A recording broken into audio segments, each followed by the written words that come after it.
Akonoya. Oh yeah. Onfeta.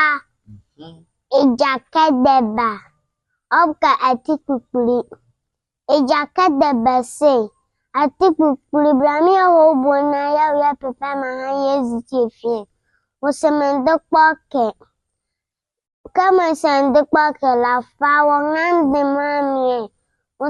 Kama mdokpoke let mngande nuku ondokpoke. Fawa kuma mamie mdokpoke let makuma nuku ondokpoke. Fawa kwala mamie mdokpoke let mkwala ondokpoke. Lolo nuade nyangandu fulu. Ipe mahebe zitiefie. There will be a career in Tiffany. There will be a career in Tiffany. When Queen Breeza, you carry the Tiffany on me.